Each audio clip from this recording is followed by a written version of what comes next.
hari ini, macam kita tengok ada 3 orang ahli warga UMNO pergi ke pejabat pendaftar pertubuhan yang menzahirkan bahawa mereka tidak bersetuju atas keputusan Perhimpunan Agung UMNO yang meluluskan satu usul agar jawatan tertinggi itu Presiden UMNO dan Timbalan Presiden tidak ditandingi.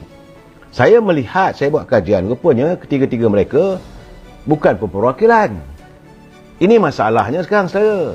Hanya sekadar ahli parti luaran, hanya sekadar ahli parti biasa nak tuntut seolah-olah mereka ini yang pembuat dasar. Dasar diputuskan dalam Perhimpunan Agung UMNO. Apabila usul dah dibawa, semua dah setuju, sepatutnya dihormati. Akhirnya, saya mendengar bagaimana dia mengaku dia adalah pemuda Seremban, sebagaimana pandangan daripada Datuk Ibrahim.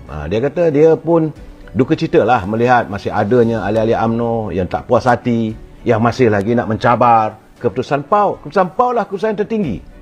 Perhimpunan Agung UMNO adalah perhimpunan yang tertinggi yang mereka dah akan mewujudkan dasar parti, perlembagaan parti dan sebagainya. Yang tidak boleh didakwa-dakwi. Ini tiba-tiba pergi jumpa dengan pendaftar pertubuhan. Tak setuju. Apa hal ni?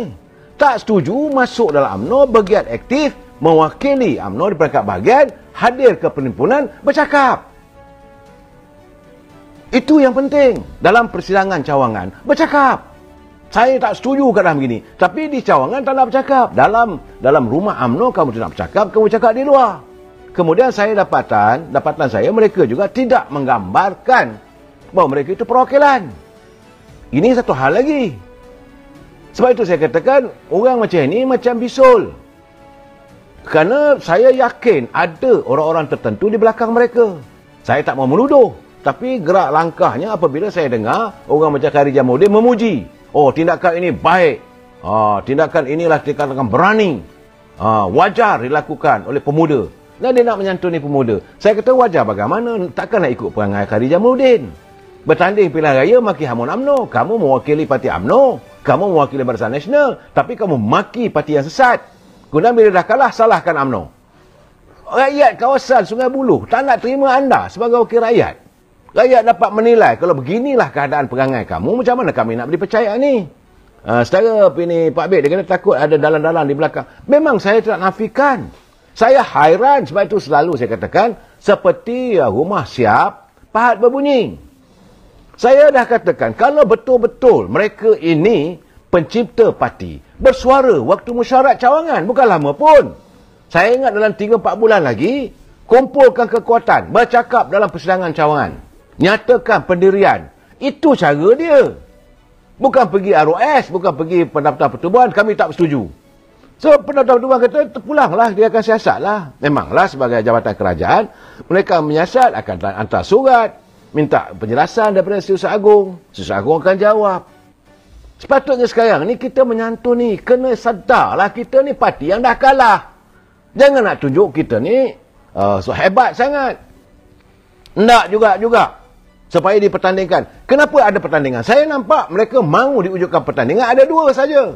Pertama nak dirubah ataupun yang dirobek jawatan presiden. Ataupun yang kedua apel lempang. Kalau ada pertandingan, ada pemilihan, ada turun, ada komimah politik. Sampai bila kita nak wujudkan suasana di mana mereka mengharapkan adanya dana-dana tertentu. Dan mereka yang telah menabur dana sekian banyak ni, mereka nak tengok pulangannya. Tapi digagalkan oleh perhimpunan. Perhimpunan Agung UMNO, perwakilan dah buat keputusan.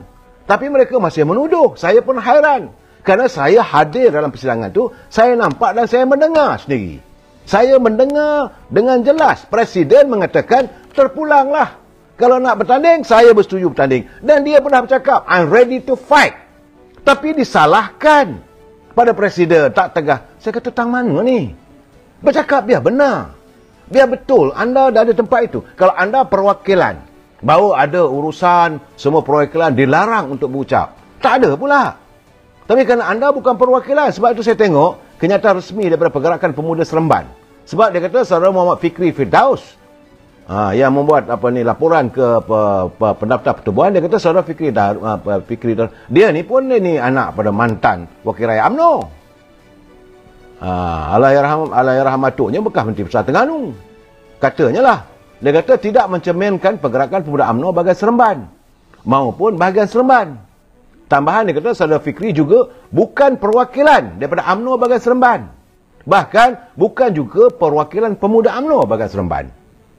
Ya, kamu tidak mewakili. Kamu tidak terpilih sebagai perwakilan. Tiba-tiba kamu nak buat laporan benda begitu. Kamu mendengar, tengok begitu dia jauh. Justru itu pandangan dan kenyataan dikeluarkan oleh beliau adalah bersifat peribadi. Ini kata pemuda Seremban. Yang dikeluarkan oleh beliau adalah bersifat peribadi dan tidak mencerminkan pandangan UMNO Seremban.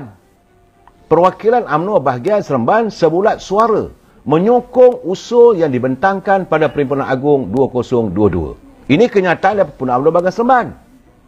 Begitu juga kalau dia mengatakan bahawa ini kenyataan, kononnya ada mewakili UMNO Terengganu. Dan Setiausaha Perhubungan UMNO Terengganu telah menghantar, buat kiriman, membuat kenyataan media bahawa seluruh bahagian-bahagian di negeri Terengganu berdiri teguh menyokong keputusan yang dicapai semasa PAU, Perhimpunan Agung UMNO yang baru lalu. Jadi tak ada dakwa-dakwi. Ini masalah sekarang ni. Sebab itu saya katakan, seandainya ada berlaku pemilihan, dibenarkan pemilihan berlaku, berterabulah kita ni, berpecah belahlah kita, saling bergaduh sesama kita, yang duit pun keluar duit lah. Tapi apabila diputuskan, apakah yang kalah itu mau menghormati yang menang? Atas dasar prinsip demokrasi? Saya tak nampak, saya tak nampak. Kerana sikap-sikap yang diperlihatkan ini tidak melambangkan mereka sebagai pencipta demokrasi. Sebab itu saya melihat tulisan saudara Daniel Azhar daripada FMT. Dia kata keputusan UMNO tidak mempertandingkan dua jawatan tertinggi parti memang menimbulkan banyak persoalan. Dan masalahnya keabsahan itu ditundingkan ke arah Presiden. Saya rasa ini tak betul lah.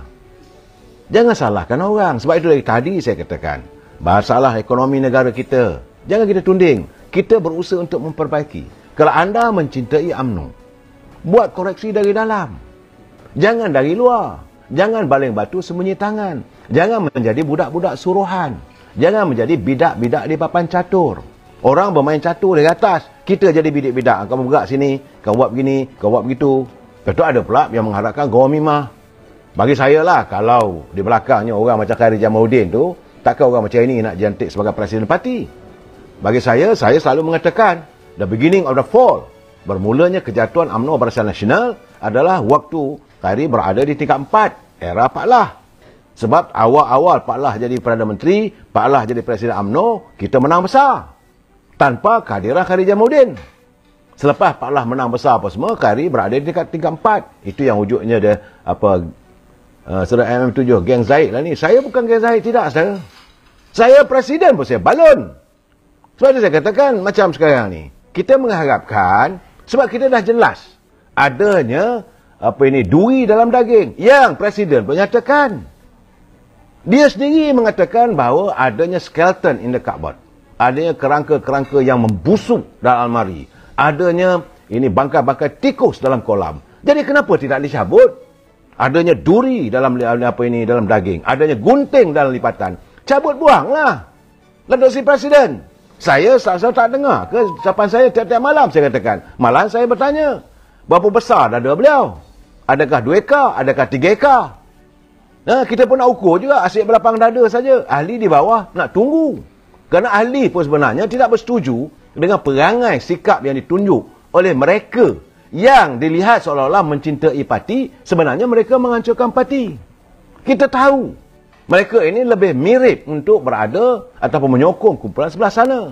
Saya tidak bersetuju dengan Parti Perubatan Bersatu ni kerana matlamatnya nak membunuh UMNO. Dulu lagi saya dah bercakap, saya jelas. Kalau Presiden nak bawa UMNO ini bersama dengan PBM, saya juga tidak bersetuju. Ini kita kena jelas pendirian kita, saya. Saya jadi orang muda sekarang ni bukan bingai dan sekarang tu ni kalau Aida takkan Zahid pergi mahkamah ada rider pula tu. Ini saya tak tahulah saudara. Ini masalah ni saya lihat seolah kita benci. Kenapa kita harus menanam kebencian? Persoalan yang selalu saya katakan, kenapa kita menanam kebencian sama manusia? Soalnya dia sedang menghadapi tuduhan di mahkamah. Biar mahkamah selesaikan. Siapalah kita untuk menghukumnya? Apakah kita tahu? Adakah kita membuat siasatan? Adakah kita part and parcel of SPRM? Kita mendengar dakwaan. Kita tak dengar lagi hujahan waktu pembelaan.